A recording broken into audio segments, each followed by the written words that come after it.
Hello mga gagayam! Isang mapagpalang araw na naman po para sa ating lahat. Ang Pebrero 19 ng bawat taon ay idineklara na isang special non-working holiday sa probinsya ng Aurora upang gunitain ang anibersaryo ng kabanakan ni Doña Aurora Aragon Quezon, ang kauna-unahang presidente ng Red Cross. At ngayong araw ang ika-46 na Foundation Day ng probinsya namin dito sa Aurora. Ang isang linggong festival na ito ay isang pagdiriwang ng kultura, pamana at pananampalataya ng mga tao at pagbabahagi ng masaganang ani. Inilunsad ng pamahalaang panlalawigan ng Aurora sa kauna-unahang pagkakataon ang Pasidayaw Festival last year 2024. Ang Pasidayaw ay kombinasyon ng dalawang terminolohiya.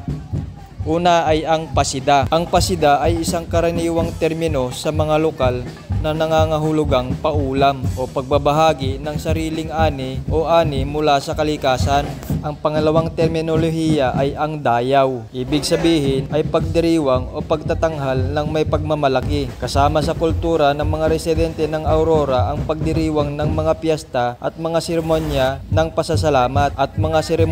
pasasalamat Matibay na pananampalataya, malapit na ugnayan ng pamilya at pagtitipon para sa iba't ibang okasyon at bayanihan o pagkakaisa at pagtutulungan nga.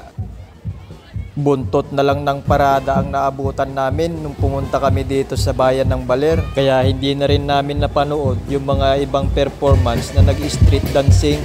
Pero kahit nagkaganon pa man, iramdam mo pa rin yung spirit ng festival. Dahil tapos na ang parada, pupunta na kami dito sa loob ng plaza na kung saan dito ginaganap ang iba't ibang programa. Isa na dito ang trade fair. Dito nila isine-showcase yung mga produkto ng iba't ibang lalawigan ng Aurora Province. Samahan nyo kami mga gagayam dito sa aming paglilibot. Who knows, on the near future, mapadpad ka din dito sa aming probinsya ng Aurora para masaksihan mo ng personal ang Pasidayaw Festival. Maidagdag ko lang pala mga gagayam, dito rin ginaganap ng taunan ang surfing competition sa Barangay Sabang, Baler, Aurora. Mula dito sa Kapitolyo, nasa 10 minutes lang ang biyahe.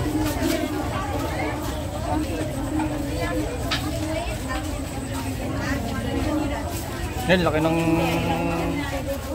manok niya oh. Ayan.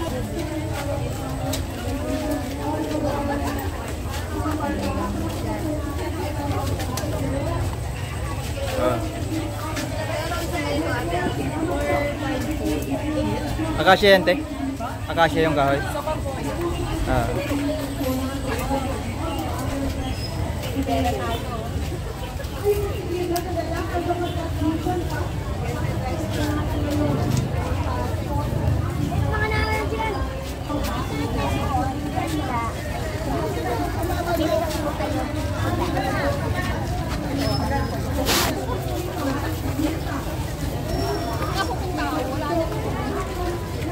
May nakita ka na Kuya Boy?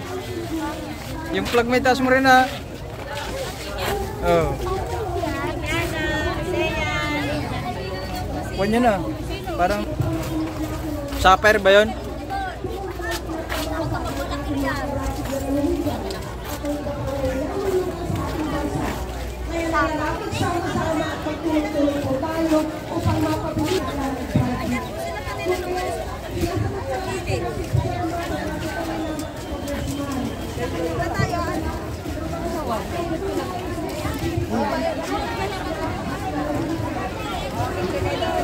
Alin?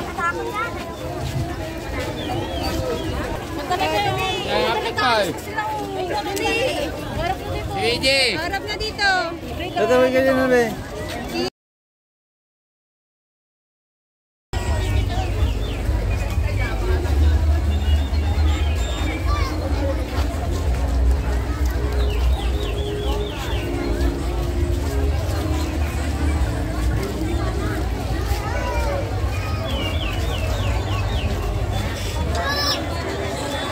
Pagkatapos naming buntutan ang mga street performers at nagpaikot-ikot sa loob ng trading fair, ay biglang nakaramdam ng gutom ang mga inakay. At eto na nga, dito na nag-start ang pamamasyal namin sa mga street food section. Dito pa rin yan matatagpuan sa loob ng plaza. Patikim nga rin, baka mapait.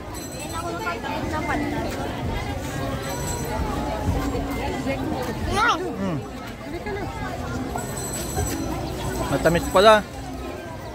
Kaya nga papasago eh. Kaya nabi wala pa?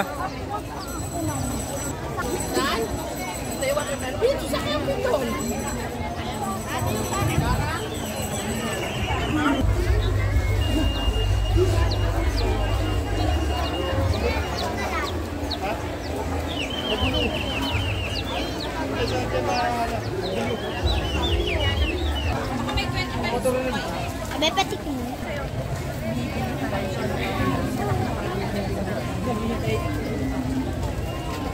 Balik eh. Dito kami sa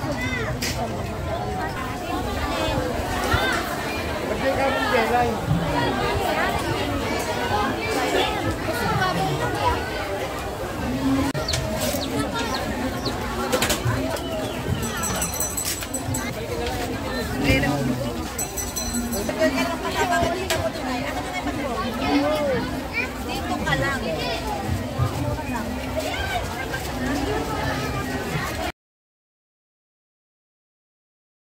Quezon Avancen. At this juncture, we are glad to hear a message from the man who is dedicated in promoting and reinforcing unity and reconciliation among Filipinos.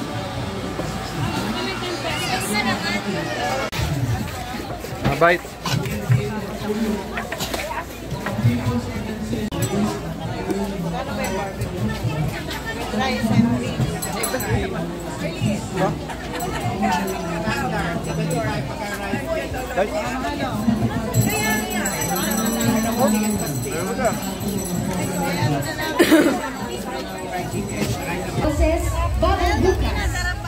I would also like to take this opportunity to greet our governor, Patinan mo oh.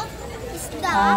Senior Deputy Speaker Don Gonzales. Habang palabas naman kami ng plaza para magpahinga ay may namimigay naman ng libreng tubig at tinapay. Kaya hindi namin pinalagpas Saan yung kay Nabe? Meron dahil din? libre.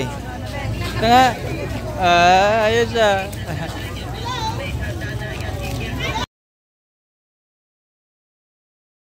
May punda tayo dito, 15 na lang, 15.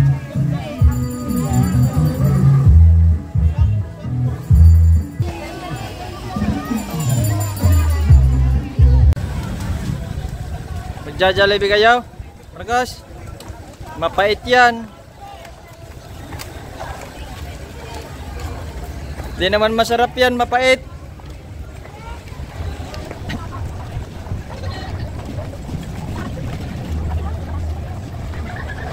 Nakikita lang. Kumpletos Ricados na ang pamamasyal dahil nag-drop by din kami dito sa tabing dagat para lumanghap ng sariwang hangin at mag-chillax-chillax na din. Isang napakagandang karanasan na naman ang naganap ngayong araw na ito. What a sweet memories to cherish for a lifetime.